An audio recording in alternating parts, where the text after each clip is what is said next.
ब्रह्मपुर रक्त भंडार में रक्त अभाव देखि युव समाजसेवी जी लिंगराज आचार्य जन्मदिन को निरा ढंग से पालन कले।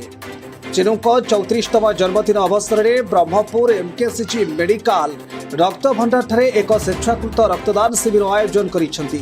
मुख्य अतिथि भाव समाजसेवी सीताराम पाणिग्राही जोगदे शिविरटी को उद्घाटन करते। यह रक्तदान शिविर में 60 यूनिट रक्त संग्रह करा जायतिला।